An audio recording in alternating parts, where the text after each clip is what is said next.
klik like, share, dan jangan lupa subscribe. Perikanan, penerapan RFMO, ya, Regional Fisheries Management Organization, dalam konteks skala WPP. Kalau RFMO itu kan skala luas, ya, Western and Central Pacific Convention Area, luas, Indian Ocean, luas, ya. Nah, WPP bisa seperti itu, badan otorita. Sehingga tidak perlu gemuk di KKP, langsung fungsional. WPP. Teknisnya bagaimana? Sebetulnya ini sudah kita uraikan di dalam FGD di Bappenas. Ya, teknisnya terkait teknisnya. Kemudian yang kedua, di dalam WPP itu kan bisa juga untuk budidaya. Nah, jadi ada fisheries estate untuk perikanan budidaya. Oke, saya pikir saya lanjut saja. Nanti ada poin-poinnya. Nah, lanjut saja. Nah, bagaimana dengan skema pembiayaan? Saya coba pikir-pikir, kira-kira negara mana yang cocok untuk negara kita? Ya, kalau saya berkaca kepada Amerika, perusahaan-perusahaan asuransi itu terus terang kapitalis semua itu. Orientasinya untuk cari untung, perusahaan asuransinya mereka. Makanya begitu Obama mempropos Obamacare, itu marah itu pelobi-pelobi yang di-backup oleh perusahaan-perusahaan asuransi. Kenapa kita mau begitu? Saya coba cari contoh. Kalau saya berkaca di Jepang, itu sangat kuat sekali koperasi nelayannya. Dan sebelum Meiji, ya, era Edo, itu dia sudah dapat hak teritori untuk mengelola perikanan Jepang, ya, dengan koperasinya, dan sangat kuat. Kita berharap seperti itu nelayan kita. Nah, ketemulah saya dengan contoh yang ada di Prancis, yang barangkali cocok, barangkali, ya. Jadi di Prancis itu ada suatu bank yang disebut dengan Bank Credit Agricole. Ini sebetulnya tidak terpisah dari pengelolaan perikanan, dia bagian dari pengelolaan perikanan.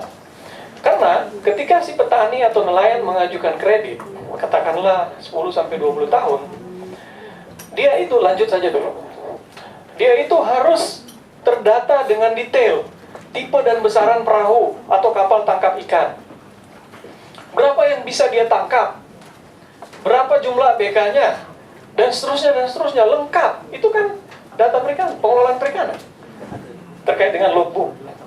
Jadi dia mengajukan kredit khusus ke bank ini, bank khusus juga, bank pertanian dan petani nelayan ini. Kemudian dia dapatkan kredit dengan murah. Asuransinya yang dimaksud di sini itu adalah asuransi ketika ada cuaca ekstrim, itu merupakan dana kompensasi.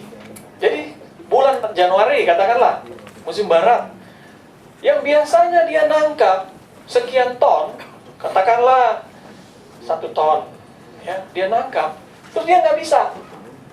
Asuransinya itu nalangin itu, dan dia bisa membayar cicilan. Itu yang dimaksud dengan sistem yang ada di Perancis ini. Tentunya berbeda dengan Amerika, berbeda dengan Jepang, ya. Nah, saya nggak tahu, barangkali ini cocok dengan negara kita.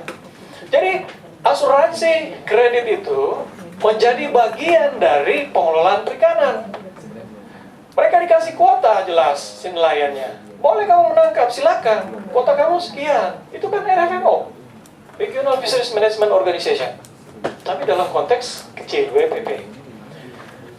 Karena kalau nggak dibatasi, tidak diatur, susah juga. Tadi kan saya sudah tunjukkan data stagnan. Lain ceritanya kalau budidaya. Nah, ini dia yang perlu digenjot. Lanjut saja.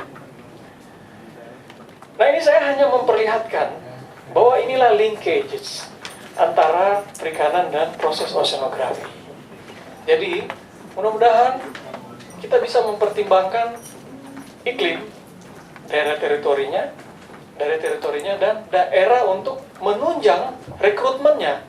Rekrutmen itu maksudnya tempat dia memijah, tempat dia membesar, dan sebagainya. Lanjut. Nah, di mana tempat dia memijah, dia membesar? Dia di daerah mangrove, di daerah lamun, di daerah terumbu karang.